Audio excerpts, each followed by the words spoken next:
దేవునికి సమయం ఇచ్చిన దేవునికి వందనాలు, ప్రయోజనం వందనాలు, సంఘందరికీ వందనాలు. అయితే 5వ మాట యేసే పలికిన 5వ మాట మేము ముందుకు వచ్చి ఉన్నాము. యేసు తరువాత సమస్తము అప్పటికి సమాప్తమైనదని యేసు ఎరిగి లేఖను నెరవేరినట్లు నేను తప్పిపోనిచున్నాను అని. యేసయ్య 3 గంటల సమయం వరకు 6 గంటల సమయంలోనే పిలాతు దగ్గరికి పెట్టినారు. ఆయన తీర్పు ఇచ్చారు. ఉదయకాలం నుండి ఇప్పటి వరకు ఆయన కొరడాలతో కొట్టుచు వీధుల వెంట తిప్పుచు సిలువ వేసినప్పుడు ఆయన సిలువలో దప్పికి కొంచున్నాడు. అయితే ఆయన దెబ్బలు తిన్నాడు, ఆయన శ్రమను సహించాడు, రక్తాన్ని ఆఖరి రక్తబొట్టు మన కొరకు కార్చాడు. ఆయన ఇవన్నీ భరిస్తున్న దేవుడు దప్పికను కూడా భరించవచ్చు. కానీ ఎందుకు దప్పిక కొంచున్నాడు? ఆయన దప్పిక ఒక కారణం ఉన్నది. ఆ కారణము మనము శాపంలో పాపంలో నశించుకోవటం లేక మనం పాపంలో మరణంలో నశిస్తే ఆయన దప్పిక తీరట్లా. అయితే సమరస్త్రీ దగ్గరికి వచ్చినప్పుడు ఆయన అంటాడు, నాకు ఈ లోకానుసారమైన దప్పిక కాదు, నా దప్పిక వేరు అంటాడు, నా జీవాహారము వేరు అంటాడు. అయితే ఈ దినాన యేసయ్య సిలువలో దప్పికొంచున్నది నీ కొరకు నా కొరకు. ఈ లోకంలో పాపముగా నశించుకోవటం యేసయ్యకి ఏమాత్రం ఇష్టం లేదు. పాపము విడిచి రమ్మని దేవుడు పిలుస్తున్నాడు.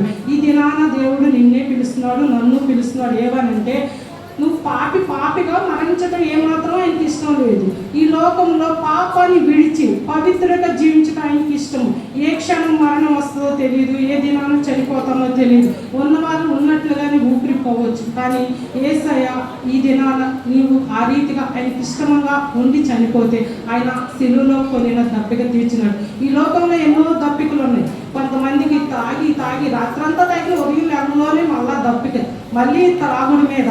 అదే కొంతమందికి ఉంటుంది, ఎంత తిన్నా తీరదు, ఆశ తీరదు. కొంతమందికి ఆస్తులు సంపాదించుకోవాలని ఆతృత, కొంతమందికి పొలాలు కొనుక్కోవాలని ఆతృత, కొంతమందికి అందంగా ఆకర్షణగా కనిపించాలని ఆతృత, కొంతమందికి ఎంతో ఇష్టంగా నన్ను నలుగురు ప్రేమించాలి, నన్ను గొప్పవాడు అనాలి.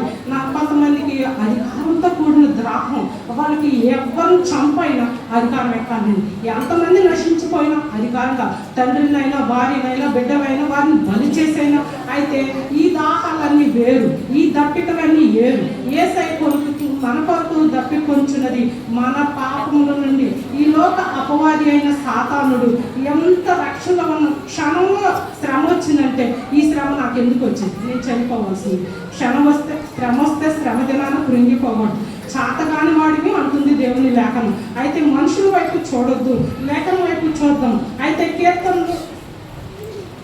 కీర్తనలు 69:21 ముందుగానే చెప్పబడింది.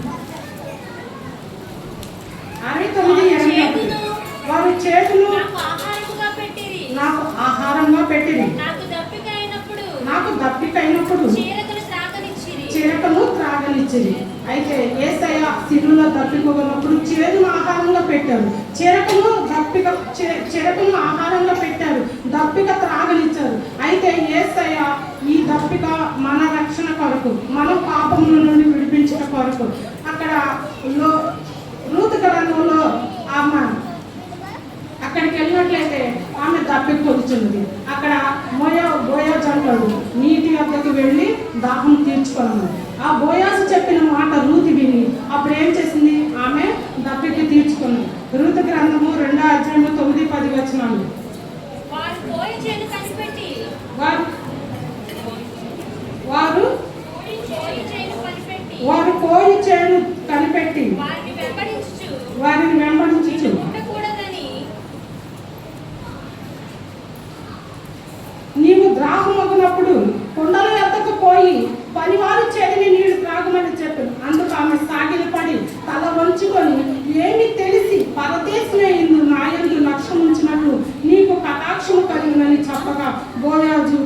అన్నాడు. బోయాజు దగ్గరికి వెళ్ళి, పరదేశరాలైన నా పట్ల నీవెంత జాలి చూపుచున్నావు ఏంటయ్యా అని రూతు ఎంతో విధేయత తలవంచినప్పుడు తన జీవితం ధన్యకరంగా మారింది. దేవుని మాటలకు మనము తలవంచినప్పుడు మన జీవితాలు కూడా అవిధీతిగా ధన్యకరంగా మారుతాయి. యెషయా గ్రంథం 55:1-2 వచనాలు. దప్పిక కొలువారులారా నీళ్ళ యొద్దకు రండి, రూకలు లేని వారులారా మీరు వచ్చి కొని భోజనం చేయండి. రండి, రూకలు లేకపోయినను ఏమి ఇయ్యకయే ద్రాక్షారసమును పాలను కొనుడు. ఆహారము కాని దాని కొరకు మీరేలా రూకలు ఇచ్చేదరు? సంతృష్టి కలుగు చేయి దాని కొరకు మీ కష్టార్జితం నేను ఎందుకు వేయపరచెదరు? వాక్యం ఏంటో మనం ఏమైనా నెల చెల్లిస్తున్నామా? చెల్లించండి. దేవుని వాక్యం ఉచితంగా దొరుకుతున్నది. దేవుడు చెప్పే వాక్యము మనకు ఆహారము. ఈ వాక్యమే దేవుని మందిరంలోకి వచ్చినప్పుడు బహు జాగ్రత్తగా ఉండాలి. ఇది మందిరంలోకి వచ్చి మనం ఏ ప్రదేశానికి వెళ్ళినా అలా చేస్తే ఊరుకుంటారా? మనం ఏ ప్రదేశంలోకి వెళ్ళినా అలా ఎట్లా తిరిగితే ఊరుకుంటారా? కానీ మందిరంలోకి వస్తే భయం లేస్తామన్నమాట. దేవుడైతే చాలా వాక్యము ఖండితంగా చెప్పుచుంది. దేవుని మందిరంలోకి వెళ్ళినప్పుడు నీ ప్రవర్తన జాగ్రత్తగా ఉంచుకుంది. ఇక్కడ అంటున్నాడు ప్రభు, దప్పిక కొలువారులారా నీళ్ళ యొద్దకు రండి అంటున్నాడు. నీకు ఆకలితో ఉన్న ఏ సమస్య, ఈ లోకానుసారంగా సమస్య, కానీ అది దేవుని దగ్గరకు వచ్చినప్పుడు ఆ సమస్య తీర్చబడుతుంది. అయితే రోకలేని అవసరం లేదు. సంతృష్టి కలుగు చేయి దాని కొరకు రోకలికే పాలను కొనుడి అంటున్నాడు. ఈ లోకానుసారంగా మనకి సంతృష్టి కలిగి చేసేది దేవుని వాక్యమే. మనం ఎక్కడికి వెళ్ళినా ఒక మనిషి చెప్పు మాట ఇప్పుడు చెప్తారు, ఇంకోసేపట్లో అంటారు, అది మార్చవచ్చు. కానీ దేవుడైతే ఎప్పుడు ఏ మాట మార్చడు. ఆయన సంతృష్టిగా ఇస్తానంటున్నాడు, సంతృష్టిగానే ఇస్తాడు. వాక్యంకేమి మనం ఏమి పాలననే వాక్యములు కొని సంతృష్టిగా బతకమంటున్నాడు. అయితే దేవుని వాక్యం కొరకు దేవుని యొద్దకు వచ్చినప్పుడు మనం ఆ వాక్యమును తిని బ్రతుకుతున్నప్పుడు దేవుని సన్నిధిలో ఉన్న సంతోషం, మనం ఎక్కడికి వెళ్ళినా, ఏ ప్రదేశాలకు వెళ్ళినా, ఏ బంధువుల ఇంటికి వెళ్ళినా, మన వెండి బంగారాలు ఎన్ని ధరించినా, ఎంత సంపాదించి వెండి అదే వెలగల వస్త్రాలు కట్టుకున్న దాంట్లో ఎక్కడ సంతోషం లేదు. మన ఆత్మీయ స్థితి సంతోషంగా ఉండాలంటే దేవుని మధ్యలోకే రావాలి. దేవుని మందిరంలో వచ్చిన మనం దేవుని వాక్యాన్ని వినినప్పుడు, వాక్యానుసారంగా జీవించినప్పుడు ఈ సంతోషము ఎంతగానో ఉంటుంది. ప్రకటన గ్రంథం 22:17 మాట్లాడుతున్నాడు. ప్రకటన గ్రంథం 22:17 ఆత్మయు పెండి కుమార్తెయు రమ్ము ప్రభు అది చెప్పుచున్నారు. ప్రభు ఈ దినాన ఆయన శిలువలో గాడిద మీద వాహనము ఎక్కి వచ్చి దీనుడై మన కొరకు తన ప్రాణాన్ని ఇచ్చాడు. ఈ మరోసారి రాబోతున్నాడు. ఆ రోజు దీనుడుగా రాడు, కొదల సింహమై వస్తాడు. ఆయన దప్పికని వారిని, ఆయన జీవించిన వారిని ఈ మధ్యాకాశంలోనికి కొనిపోబడాలంటే ఈ లోకంలో మనం దేవునికి ఇష్టలుగా జీవిస్తేనే దేవుని కొరకు మనం ఎత్తబడే వారిగా ఉంటాము. అయితే ఒక స్త్రీ ఉన్నది, ఆమె జీవితం చూసుకున్నట్లయితే యోహాను సువార్త 4:10-13 అందుకు యేసు నీవు దేవుని వరమును నన్ను ద్రాక్షను ఇమ్మని నన్ను అడుగుచున్నవాడెవడో అది నీవు ఎరిగి ఉంటే నీవు వాడిని అడుగుదువు, అందుకు జీవజలం ఇచ్చునని. అయితే యేసు ప్రభు వారు ఇక్కడ మాట్లాడుతున్నారు.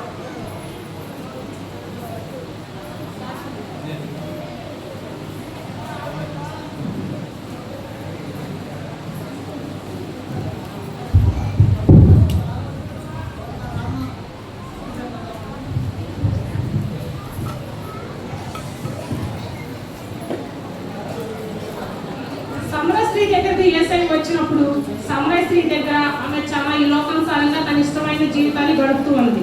ఆమె దగ్గరకు వచ్చినప్పుడు యేసయ్య తప్పిపోకొని ఆమె దగ్గరకు వచ్చాడు. ఆమె దగ్గరకు వచ్చినప్పుడు యేసయ్య ఆమెను ద్రాక్ష ఇమ్మని అడిగిను. అప్పుడు యేసయ్య అంటున్నాయా, మీకు మాకు సాంగత్యం ఎలా? మీరు ఎక్కువ వాళ్ళు, నేను తక్కువ వాళ్ళు, మా నీళ్ళు మీకు తాకూడదు అన్నప్పుడు నిన్ను తప్పికడుచున్నవాడు ఎవరో వాళ్ళు అడిగితేనే తెలుసుకుంటేనే ఇస్తామంటాడు. యేసయ్య అంటున్నాడు, నేను ఇచ్చే నీళ్ళు జీవజలపు, నేను ఇచ్చిన నీళ్ళు జీవజలపు మూటలు కలిగిన, నేను ఇచ్చిన నీళ్ళు నీకు త్రాగితే మరలా తప్పికొన్నాడు. అదే రీతిగా మనం వెళ్ళి నీళ్ళు ఎన్నిసార్లు తగ్గినా, ఇప్పుడు తప్పి తగిన వాడిని మరే చిన్నగా తాగాలంటే గట్ట మూట ఎత్తేసి తాగేస్తాం. అది దప్పిక అన్నమాట. ఈ లోకానుసారమైన దప్పిక ఆ రీతిగా ఉంటుంది. కానీ ఈ లోకానుసారంగా కాక దేవుని కొరకు మనం దప్పికొని దేవుని కొరకు జీవించే వారిగా ఉండాలి. ఆమె అయితే తన జీవితాన్ని సమస్తాన్ని ఆమె అంత ముందు ఎలా ఉన్నదో తెలియదు. ఆమె యేసయ్యతో మాట్లాడినప్పుడు తన జీవితాన్ని మార్చివేసింది. ఆ గ్రామంలో ఆ కొండ అక్కడే పగలు కొట్టేసింది. ఆ గ్రామంలోనికి వెళ్ళి తన జీవితాన్ని సాక్షిగా నా బ్రతుకును మార్చి నాకున్నవన్నీ నా జీవితంలో ఉన్నవన్నీ చెప్పిన మెస్సయ్య నేను చూశాను, తిరిగి రండి అని వారి గ్రామాన్ని మొత్తాన్ని తీసుకొని వచ్చి వాళ్ళు కూడా ఆమె చెప్పిన మాటలు విని నమ్మి యేసయ్యందు నమ్మిక గురించి వారందరూ మార్చారు. ఇక్కడ యేసయ్య అంటున్నాడు, అందుకు ఆయన భుజించుటకు మీకు తెలియని ఆహారం నాకు ఉందని వారితో చెప్పాను. ఆయన ఆహారము దేవుని ఎవరైతే నమ్ముతారో ఎవరైతే నీతిగా జీవిస్తారో వాళ్ళంటే దేవునికి నీచమైన దప్పిక తీర్చగలిగిన వారిగా ఉంటాము. ఇక్కడ ఆ స్త్రీని చూచి మీద నువ్వు చెప్పిన మాటను బట్టి కాక మా మటుకు మేము విని ఈయన నిజంగా లోకరక్షణగా తెలుసుకున్నామని వారందరూ చెప్పారు. అదే రీతిగా ఆ గ్రామం మార్చబడిన ఆ స్త్రీ వలె మనం కూడా ఉండి మనల్ని మాదిరిగా మనం కూడా ఆ స్త్రీల వలె మాదిరిగా ఉండి దేవుని కొరకు ప్రయాసపడే వారిగా, ఆశ కలిగిన వారిగా, ఆశను పుట్టించే వారిగా, దేవుని వైపు నడిపించే వారిగా ఉండాలని కోరుకుంటూ వాటిని ముగిస్తుంది.